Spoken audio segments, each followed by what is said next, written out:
Welcome to Ike Comics Draw Process. I'm drawing page 9 of episode 2 of First Sun and Sword today. In this page, his father is admonishing him to study and train well so that he'll become a great king like his father is. And we see in the images, this is something that, films and comics can do, is to show something different in the images than what's being said. And obviously we should say something more with the words than is said in the images and vice versa. But I have the father's voice going into a voiceover. So here, these first 3 panels, father, son, which is, Sword, his father, they're standing there together. And then in the next panels, we're going into a montage with the voiceover of the father, his word balloons going across the page through each panel as he's telling Sword to train and work hard so that he can become a good king. The images convey that Sword is his father's very present, helping him a lot with his training, and that his father is a king with all these people at a table. They're all listening to him, and he's a little stressed, and but at least, or was he? Or he's standing there more confidently. Yeah, I think he's standing there more confidently. But then we see that same panel, same framing at the bottom of the page, and everyone is fighting with each other. One of the people is absent from the meeting, and he is stressed and hunched over. And Sword is, as a boy, is further away from the table. He's kind of hiding and peeking around the corner. He's not so welcome in this more stressful environment.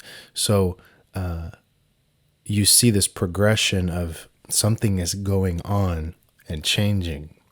There's things not going so well in this kingdom and for his father. And then on the next page, we're going to see this set of 4 panels again, where his father is right over his shoulder, helping him train and study. We'll see those same panels again, except his father isn't there. So the voiceover, the word balloons of his father end. We go into silence as we see him training by himself and getting a little better at it. And then he walks down a hall to go visit his father, who has called for him to visit him. So there's a few transitions embedded into this. There's the voiceover, and then there's the images telling a story of the father being very present and confident to now stressed, busy, and absent. Yeah, it's cool that you can do that. It just kind of came to me to do that. As soon as I knew I wanted to go into the montage, I wanted to speed this up. I don't want to show all of this taking place over a long period of time, over many pages. I want to get to the point quickly. But as soon as I knew it's a voiceover, it came pretty naturally to, okay, yeah, train and study, and I'll just draw him doing that. And then, let's use that panel again, and then have everyone stressed out this time so I can show this progression. It just came to me, really. I don't use that kind of thing very often because my storytelling style is usually to follow the characters along in the story and not do, voiceovers and stuff. Even this is not something I do very often, this whole scene being going into the past and seeing someone's childhood. As a point of transition, I use Sword having a fever dream in bed, kind of going into this memory. So I even then I tried to give it some point of transition that tied it to the character's current experience, because that just seems to be my storytelling style the most often, and definitely with this book, to stay with their experience.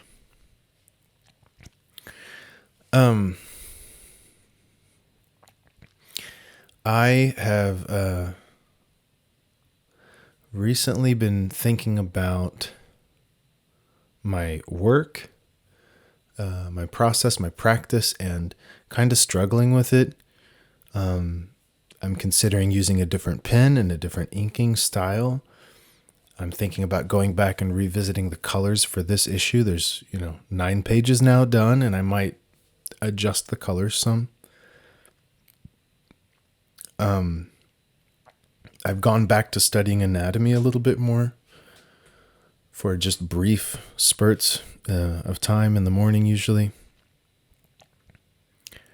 So I find myself kind of uneasy in transition, not sure I want to keep doing what I'm doing and feeling like something else is trying to start happening and I need to move that direction. And I was sick this week, and it's very late right now, the night before this video has to get out. So I've been a little too busy with other things that are not the thing I want to be doing most, which is, drawing comics, but it's other work I have to do, other projects I've chosen to take on and need to complete. So yeah, lots of reasons that I would be struggling a little more. But that has me thinking about what is this struggle? What is this experience that I'm having of being an artist? Why is it that I feel I need to change something? Like, how do I know that I should change something with my process or not? And I think some artists, there's definitely a spectrum of personalities and approaches. Some people are much more rule-following, goal-oriented, motivated, structured. They want to know the rules. They're gonna work to fulfill those rules and how a comic should look and so on. And then there's people that are much more free spirits. They're going to try to express themselves through the work, experiment, try new things, be more liberal, loose, creative, open people versus more conscientious people or something. And there's room for everyone, of course. But I'm definitely more on the open side of the spectrum. What motivates me is the process of development, of trying to find something new, just engaging in that inner world, that inner process of discovery, of development, of trying new things, trying to develop my own authentic style. My idea of perfection is not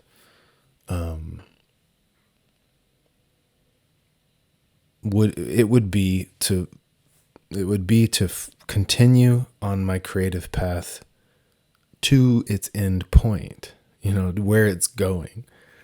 I can't point to any artist and say, well, that's my idea of success, if I could be like them.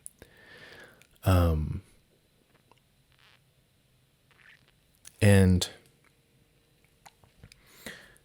I think there's merit in the way I approach it, and I think it's helpful for people to consider. Just like I like to consider people's views that are more conservative, more like here's the rules that should be followed in comics, and here's how I'm trying to grow and develop these skills. And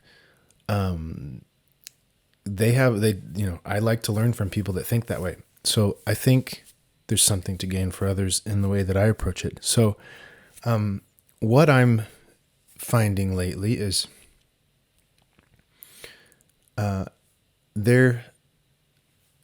if I pay attention when I am drawing and I'm inking and I'm telling the story and bringing the story to life, this process, when I pay attention to it, I can notice there are things that want to be done. Like you could, to get, kind of, I guess, abstract or spiritual or poetic or something, the characters want to be expressed. I mean, if I'm drawing a character's head, I'm looking at the page next to me, I'm drawing a head and there's hair on it. And like, just like the way that I drew the line of the hair in shadow, there's a way the hair wants to lay. Like, of course there's no hair there. It's not real, but it feels like that. The characters want to look a certain way and be expressed.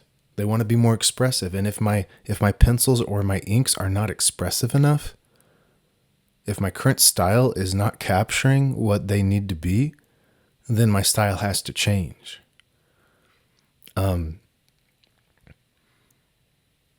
So the story, the characters trying to find expression is the driving force, right? It's the guiding force.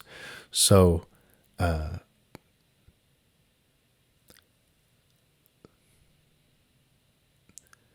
I say that after I've done some soul searching and thought it through, because it's a struggle to make sense of what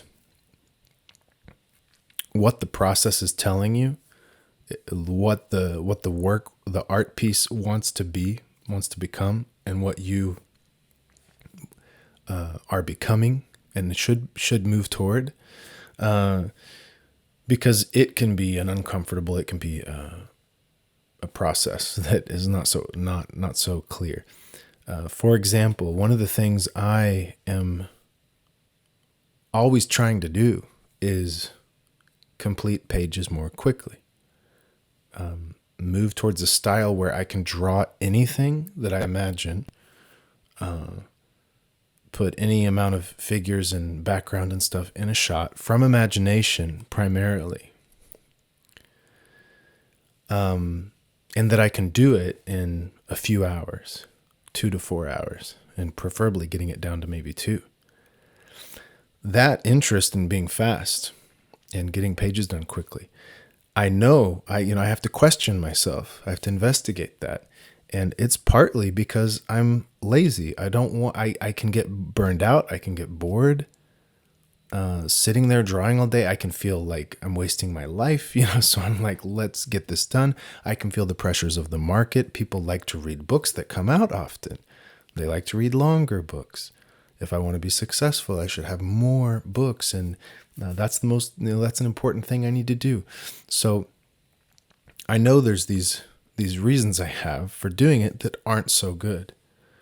Even saying people want these books more often, so I have to get faster.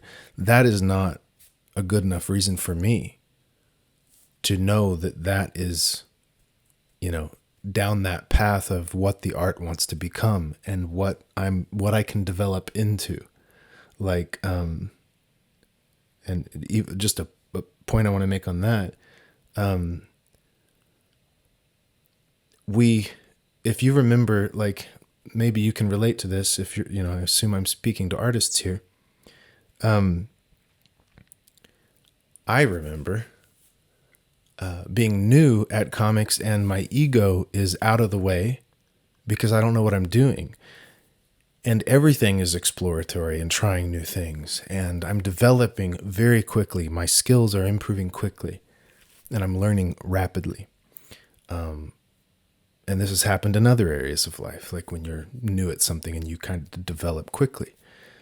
And you just find that comfort in the discomfort of being new at something. But there can come a point where you start to feel confident in what you do. You start to identify with what you do. You want to start reproducing the same results you got last time. Now you're backward thinking.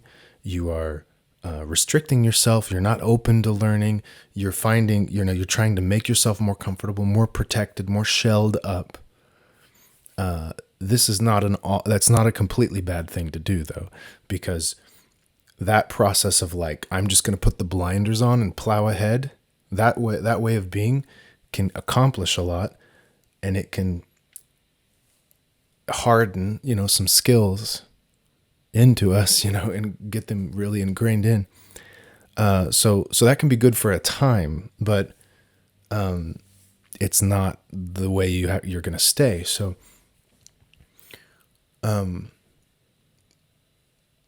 I try to remember that my current drawing skill and my current way of being is a tadpole. And I know I'm not a complete beginner. So, let's not just say, well, I'm just a beginner. We're always learning. I mean, that's true. That's a good thing to, I like those words too, to just say, well, we're all beginners. We're all learning. And when you stop learning, you're dead or something. That there's truth to those words. I think it's helpful, but, I think what I'm saying is even more to the point, more sharp, which is I'm a tadpole. And yeah, to former me, I'm excellent. I'm awesome in what I can accomplish now. 15-year-old me would be very happy, but I don't want to get too attached to my current ability. This is a tadpole. This is a raw and not fully developed thing. And I can't possibly know, what the frog looks like. I don't know what a frog is. I'm just the tadpole. I can't imagine that. But I can pay attention to what my cells are trying to do, my instincts, whatever. I can pay attention. Obviously, this breaks down because frogs are not so conscious as we are to meta conscious to reflect on their instincts and stuff. But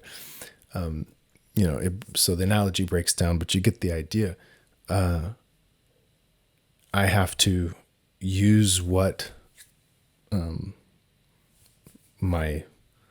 I can perceive and what I can make sense of and understand about what I'm experiencing by paying attention when I draw and thinking about what I do, caring about it, so that I'm setting myself up to develop and go through that uncomfortable process of becoming the frog, going into that next stage of development. And I find that the times when I struggle the most with, maybe feeling the most burnt out or doubting myself the most, confused and stuff, these can be the times when I'm going to grow the most. The times I'm the most uncomfortable can be the times I'm going to grow the most.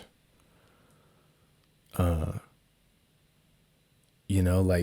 used to play guitar and I was really good at it, right? But if I had to go into a new situation with a new set of musicians, and I might have been nervous stepping into that and wondered if am I going to look as good as I think I am, right? I feel great about myself. I could just shell up and let my ego get in the way, or I could open up to trying this new thing, and I might feel a little foolish trying this new style, this whatever. But you're going to learn when you do it. I mean that and I only spent a few years doing jiu-jitsu, but I always mention that was formative, a very formative experience. And you go into that not knowing what you're doing, and you're learning quickly. But you start to learn your game, what you do, and you stick to that, and now you're not learning so much. So mindset, right? So paying attention to what the characters in the story are trying to be, and what they want to express. If I get the feeling of a certain facial expression or pose or camera angle needs to be expressed, I don't back down.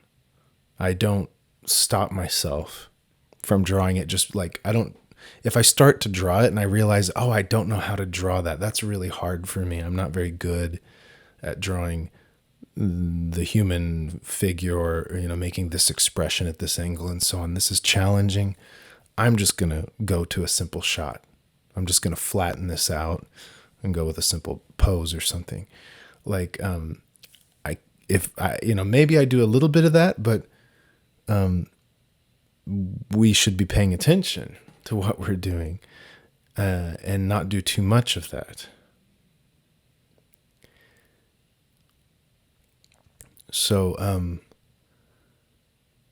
this first panel I penciled of his father, I drew the face like 3 times. I mean, I noticed that at several points in this video, there were points where I would redraw a face or a body.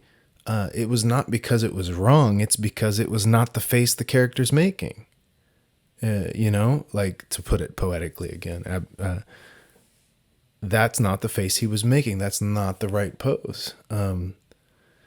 Now, you could analyze it and you could say, no, the pose wasn't very dynamic. The face was flat. I wanted him a little off center, off, like, leaning a bit so he looks more alive. Or, you could say that it was just concrete improvements I was trying to make to the drawing. But that's not the experience. That's not what it feels like. Like, it feels like that's not the face he's making. And sometimes it's literally like, I need to change the expression. He's feeling a little different than this at the moment. And that's when I'm making good comics. That's when I'm doing it well. If I'm just like, okay, close up of this character, close up of that character, and then a wide shot of the room. If that's how I'm thinking and that's what I'm, drawing, it's very stagnant. It's very boring. But if I'm like, if I'm in this mode where it's like, oh, what are they feeling? I'm trying to capture that character. Then it takes a little more mental energy in some ways, I think. It can be hard to do if I'm sick and tired and stuff. But being in that place is the fun place. It's like what makes this a joyful, wonderful experience of sitting and bringing a story to life. If you're just drawing lines on paper, like that does not interest me at all. I want to bring a story to life.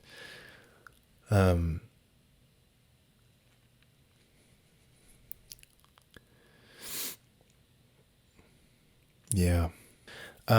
So I'm thinking of some examples. Studying anatomy. When I sit and study anatomy, I have done it where I'm literally, analyzing the parts of all the muscles in the neck or whatever it is.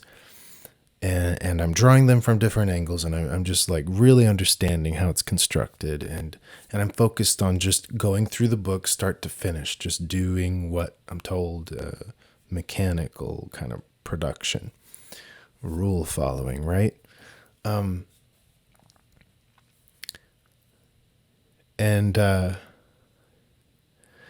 then there's there's different ways you can go about that. Like, if I'm just start doodling and draw a character at any angle, any position, and start putting the parts in. Start scribbling out, kind of gently penciling out a dynamic pose, and then start filling it out further and adding the muscle, adding the meat on, and filling it out by feel and moving around piece to piece, or just focusing in on one part and just building it. I don't know if you can picture what I mean by that, but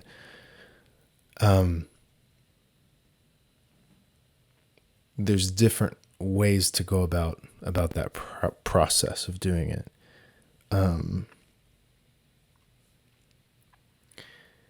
And back to what seems to be the way that that I want to develop. What could the frog possibly look like? And when I'm a tadpole, where am I heading? The things I practice and work at can be informed by the direction I'm trying to go. What feels more natural? What feels right to me is drawing from imagination and constructing these figures from loose drawings and like at any angle. So when I know that about myself, that's how I can practice. That's what I can study.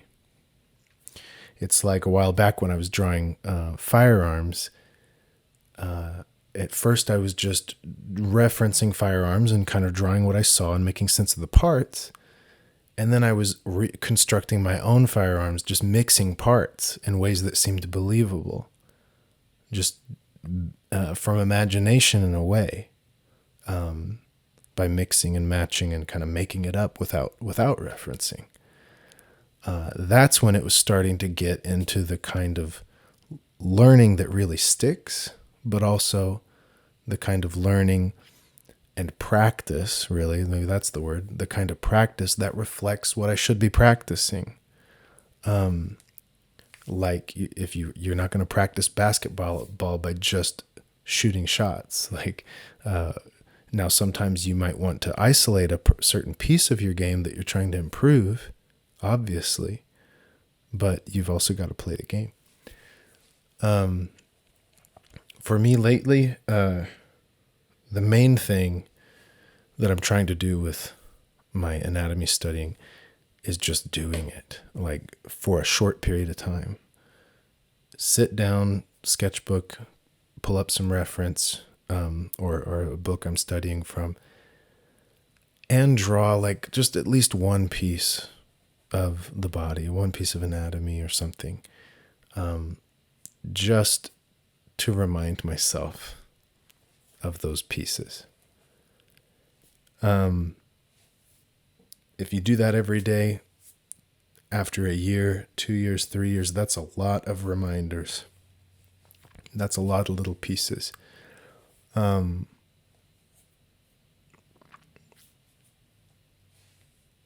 So yeah, I would say that, and life drawing, but for me it's from photo usually. And I'm doing some of that, and I've noticed that a few times I've done it where I've tried to draw figures without skin, let's say, like draw them where I'm really and focusing on constructing all of the anatomy that's not visible. That's always nice too, if you can practice that. So that helps it stick. So I might do some more of that, but I do some drawing from life, from photo, and then anatomy right now. But even then, drawing from photo, it's like you can get good at that, but that's not the thing that I'm doing here. This is from imagination, and this is constructing complex scenes, so I should be doing more of that. That's why I started drawing movies in the sketchbook. I have a few of those on my Instagram when I have the time to do it. It's not something I'm doing every week, because I've only done like maybe 3 of these movies, but I go through the film and I pause it at times where it's an interesting composition, and then I draw it. Very, very sketchy, very rough. But I'm just trying to build a visual repertoire. It would be like you could have a few vocabulary words every day, some words that you don't know that make you sound smart, and help you understand ideas and, communicate. You could do that every morning. Just get a few vocabulary words and have an app or something that reminds you. It's that kind of thing.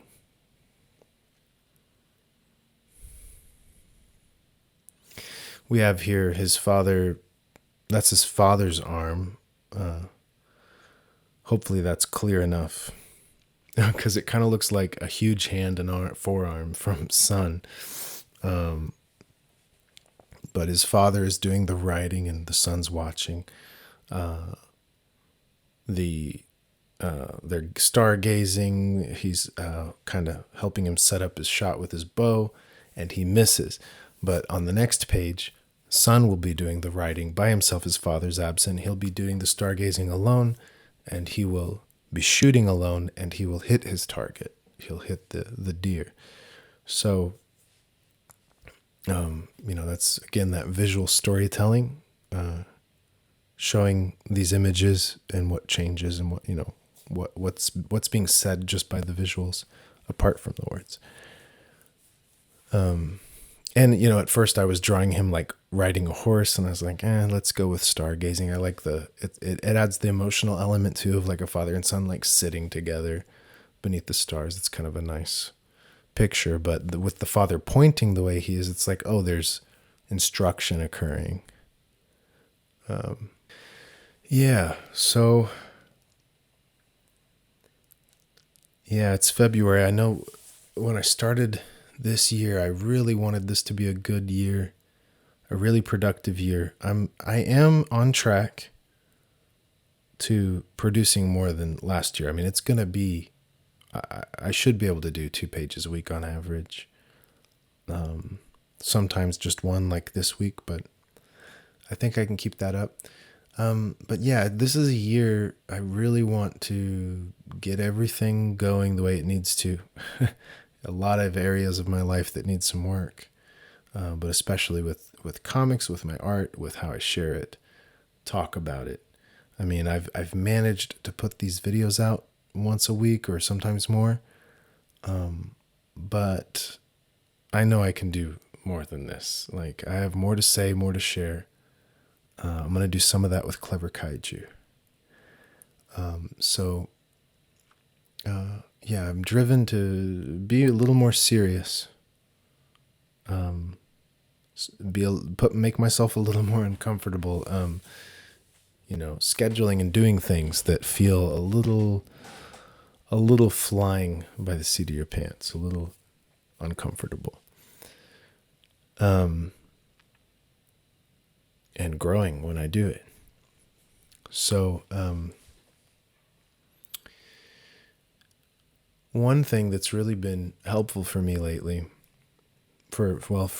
since at least for a year or two, at least since starting this YouTube, I am driven partly by helping others.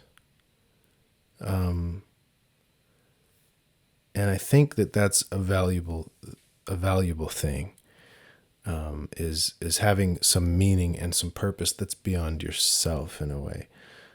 So I can't quit making comics because there are comic book creators that need encouragement, that need to see someone stick with it and need to hear about that experience. They need a veteran someday. Maybe I'm not there yet, but they're going to need a veteran that's been through it. I'm not going to let them down. So I got to stick with it. I need to engage in my practice in a healthy way that does not break my body or my bank or my family, because that's what I want other people to do.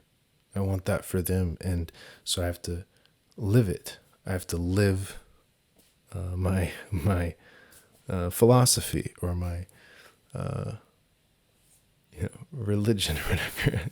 So that's really motivating, and that's been it's been really good, and that's something that pushes me on to do more. So there is the finished page. And with the current colors, we'll see if I end up changing them. But there they are. Thank you for watching. I hope you got thinking about your own practice, whether that's in art, as it probably is if you're watching this. But like I mentioned with some examples in my life, this, it's been other areas too that this applies to. I hope you get something out of that, and you get motivated to pay attention and follow the course towards that next stage for you. See ya.